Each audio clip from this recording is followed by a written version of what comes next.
Hi, I'm Sara Vaziri, M&A advisor in the state of California, and today I have the pleasure of having somebody who is specialized in selling SaaS companies. David, welcome to Business Beyond You. Thank you, Sarah. Excited to have this conversation. Awesome. So for the people who don't know what is a SaaS company, can you tell us a little bit about what exactly is considered a SaaS business? So a SaaS business is a product-based company. They produce a product, and it solves a recurring, usually business problem. The key with the SaaS business is the value is not in the source code. It's software, it's source code. The key is that the customers keep using it, and it's that recurring revenue that comes in every month. And because the revenue is so predictable, the businesses can grow very large. Mhm. So is that the reason that these kind of businesses are really attractive acquisition targets for a lot of buyers? It is. And, in the olden days, like before 2020, software was sold under a perpetual license, and you would buy a license and then you'd be able to use it forever. But there'd be no more cash coming into the business. The advantage of a SaaS is because the customers pay every month, there's constantly incoming revenue. And that's what makes it so attractive. And it's such a powerful business model. Mhm. So, as somebody who is dealing with selling this kind of businesses day to day, tell us what is different when you want to sell this kind of business versus like a manufacturing or service-based company or other type of businesses. I would say that there is some technical details that need to be resolved, and the buyers are looking for, I would call it explainability and simplicity. They don't like obscure, software development languages, but as long as it's one of the standard ones that's, with a widespread group of engineers available, that's fine. The real analysis is a sales and marketing. So can you cost effectively attract new customers? And do you keep your existing customers? Because again, it's a recurring payment. So the level of churn and the cost of acquisition are really the metrics. And there is extensive investigation and diligence on that aspect of the business. Mhm. I think that I have referred to you some people before that they said, yeah, I have this kind of software and it's amazing. And you constantly say, if it's just a software and doesn't have any customers, doesn't have value, correct? Yeah, I mean, my saying is code is not the company, the customers are the company. So I'm Mhm. always looking for customers, a growing customer list, and not a lot of concentration in one big account. And then it's sellable. The business doesn't even have to be profitable. You just need customers. But Mhm. source code without customers is, like a restaurant with no eaters, right? You can make great food, but if nobody eats it, who cares? Mhm. But that was a very interesting point. You said that profit is not important in this type of business. It's more customers and that growth rate. Correct. Right. Because one of the reasons that these software companies sell for such high value is the growth potential is so high, right? It doesn't cost much more to deliver software services to one more customer. The marginal cost is very low, unlike a manufacturing business. So the businesses can become incredibly profitable at scale. And what the buyers are looking for is, how large can this business grow? And as long as it's predictable, meaning you can add customers at a cost lower than you lose them, um, they'll pay for an unprofitable business if the growth rate is good. Mhm.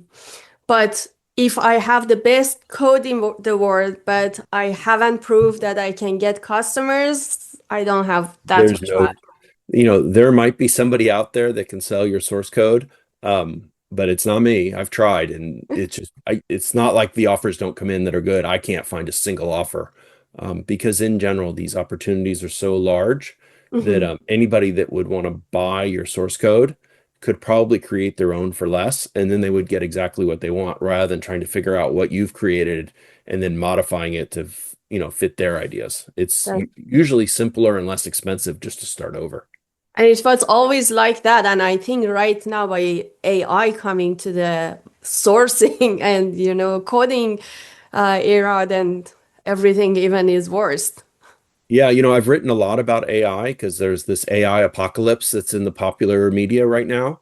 And my take is a little different. I do think that AI is going to wipe out a lot of like horizontal software products. So like reporting tools and dashboards, all of that you can recreate yourself fairly easily with AI. There's no more barrier based on the cost of creating code. But where the barrier exists is, do you understand the customer? And you get into these vertical markets. Like I just did a deal with agriculture. They knew all the nuances of picking fruits and vegetables and how do you manage these employees and how do you report productivity. And it's not about the code, it's about the business knowledge and the connection and trust from the customers. Mhm. So, based on what you see in the market, who are the typical buyers of these kind of businesses? So unlike general business brokering with Main Street, the issue you run into with a SaaS business is the valuation multiples are fairly high. So you quickly run through the SBA loan limit. And that means that you're going to have institutional buyers, private equity, corporate strategics, sometimes a search funder. Um, but you really need institutional capital. And I find that when I work with my clients, kind of translating between a bootstrap entrepreneur and a financial analyst at a private equity is they're speaking different languages, and that's where I feel that I can add a lot of value. Mhm, mhm. So in this, usually in traditional type of businesses, the valuation is based on EBITDA. Based Mhm. on what you say, even if the business is not profitable, it could have value. So how do you value these type of businesses? So you need to think about where the business is and its evolution. I worked on a deal that was a very mature software company, had been around for 20 some odd years. They did an accounting function, so very boring back office, not exciting at all, not internet. They had thousands of customers, and that of course would be valued based on EBITDA, right? Because it's a cash flowing business. There's no growth there. It's Mhm. just maintaining these accounts and keeping everybody happy. Um, a smaller business that's new and solving a new problem or a new approach to an existing problem that's growing quickly, meaning more than 20% a year, that could be valued based on revenue. Oh, okay. So you look at the revenue and of course the growth rate, I Right. assume. And then, some at the, I wouldn't call it low end because these can be very large businesses, but some of the tightest multiples would be really what they call an acqui-hire. So, you've built a software product, you've gotten a few customers, but there's major problems, right? It's not going to grow. Some strategic decisions were made incorrectly or the market changed, but you have a very strong team. um, there would be people that would want to buy your entire staff and they would want to buy it as a team because these people already know how to work together, and that would be called an acqui-hire. Those multiples are based upon more like a recruiter, right? You would get a percentage of the salary that would be paid out to that team in the first year as compensation for putting the team together. Oh, okay. So what metrics really matter the most in these type of businesses? So if it's a recurring revenue business like a SaaS company, you're really looking at churn, and they're going to calculate that two ways. One is, just customer names that come and go, and you're looking at a percentage. The other is revenue. So how much of the subscription revenue that you got paid last year will you receive this year? They'll look at the net recurring revenue, which is how much you're able to grow your existing accounts. So over 100%, that means your existing customers buy more licenses or more functionality. And then the other big thing is churn. Oh, churn. Yes, I already said that. I got lost. I'll have to edit No this out. problem. Okay. Um, uh, churn. Oh, yeah, and then the other revenue is the cost of acquisition. So, if the average customer lasts 3 years and you're gonna make $300, can you sign that customer up? Do you have to spend less than $300 in marketing and sales commissions to get Mhm, that customer to sign the agreement? So mhm, customer acquisition cost and churn are probably the two largest, with a net revenue retention is number three, which means not only are you producing more revenue, but by getting customers to spend more money, you're showing that the product is valuable and people like mhm. it. Before I forget, At how many customers or what revenue is the level, yeah, that you consider a business sellable? So a small business that's generating a $500,000 a year will attract an owner operator. So think of like an ex-corporate software developer that's, just wants to change and doesn't want to do the corporate thing anymore. Hmm. Um, the multiple will be low because it's a person spending their own capital to acquire the business. Generally, if you want institutional capital, you're looking at $2 to $3 million in recurring revenue as the bottom. And generally, I'll work on deals up to 10, $15 million in recurring revenue. And after that, they really get too complicated for a business broker to handle, and they need to go to a regional investment bank. Hmm. But between that kind of, 2 to 15 million, I'm generally comfortable working with clients and getting deals done. Nice. So, what is the worst mistake you have seen that a SaaS business owner has done before going to the market to sell their business? Well, the first one we touched on early, thinking that their code has value and that the code doesn't have value, it's the customers. But I would say creating systems, which is usually a tough transition for a business owner, because they want to do everything themselves because they want it done their way, the right way. Um, but that's where the value of the business will take a jump. If you can bring on a team and create systems and processes in place where, you're able to manage the business by looking at an email or a spreadsheet with statistics as opposed to, constant telephone calls throughout the day, that's when you're going to jump. And the multiples, prove that on deals.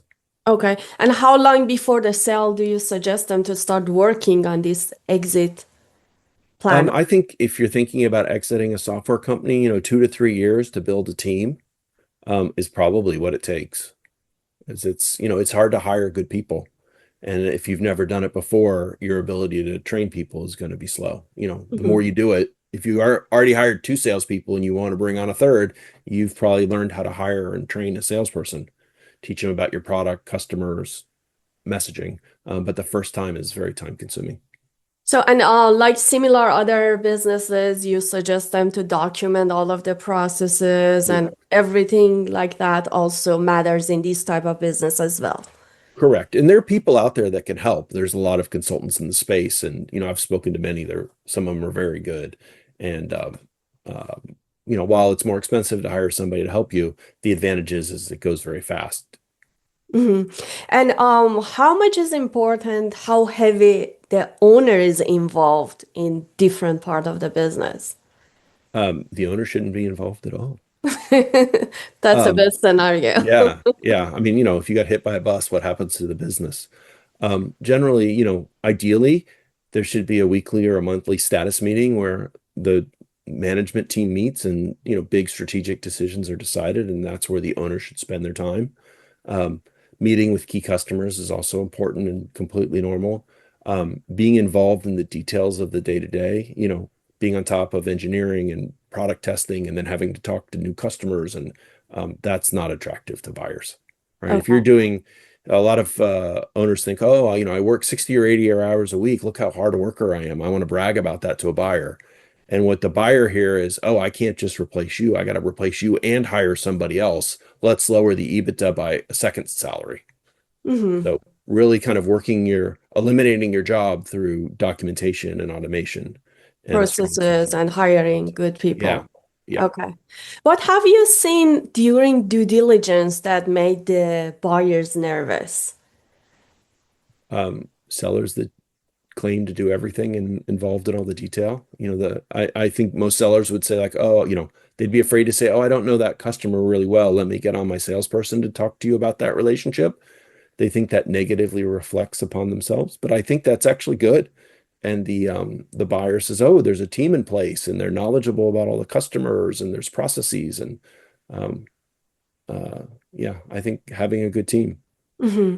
And how do the buyers evaluate the strength of this team that the owner has?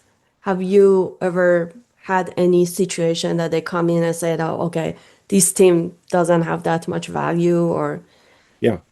Yeah, I mean that's the fear of selling to a private equity group is that they're going to buy my company and fire all my people that were loyal to me for 10 or 20 years. And But how the private equity evaluates that this team is good enough, or they'll do talk to them, right? They'll have a marketing person talk to the sales team. And if the person, can describe the product and knows the particulars of customers, um, then they're valuable. If you have an engineer, a technical person will interview an engineer, and if the engineer understands what's being done, rather than just coding what they're told, but they have some idea into the product design and the functionality and the customer use case, then all of a sudden they go from an expense to being a very valuable asset. And usually the right buyer values your team, right? They Mhm. want your customers, they want your revenue, they want your cash flow or projected cash flow, and they want your team. So today in the market, there are a lot of businesses that are trying to use AI more and more. Based on what you see, how does change the valuation of the business? Does using AI add value, or what do you see in the market? Yeah, so back to what we talked about earlier, my take on AI is that it's going to wipe out um, very thin functionality, simple things like reporting tools and utilities that people have used to kind of run their infrastructure because it's just easy to code it. Um, on the more positive side, I think AI can drastically reduce the cost of creating features. So if you're in a market and you have a large installed base, you can potentially branch out into other related markets because you can very quickly add new features and functionality by using AI to improve the productivity of your engineering team. And Mhm. that's where I see it. I think it's, when there wasn't much there, the AI has reduced the value because the cost of creating it is so much lower. When there's a lot of market knowledge and customer trust, I think AI will accelerate the growth because they can serve more customer needs less expensively and faster. Mhm. David, thank you so much for joining us in this episode of Business Beyond You and sharing your practical knowledge. Tell our audience, first of all, what kind of businesses exactly do you sell and how they can reach out to you if they have a business and they need your help to sell it. Sure. So for software client server or SaaS companies, I'm looking at 2 to 15 million in recurring revenue. Um, for other like IT services, MSPs, I'm looking for at least 500,000 in EBITDA. I'm happy to talk to anybody and see what they're doing and give you my thoughts. I'm, not a consultant, but I'll tell you if I think it's marketable or if it's marketable, but I'm not the guy, I'll tell you that. The best way to reach me is through email. It's david.jacobs@zbbcorp.com or my phone number, 415-297-8562. Thank you. And we will add all this information under this video. But again, thank you so much for your time and joining us in this episode. Okay, thank you, Sarah. It was fun. Have a great day. You too.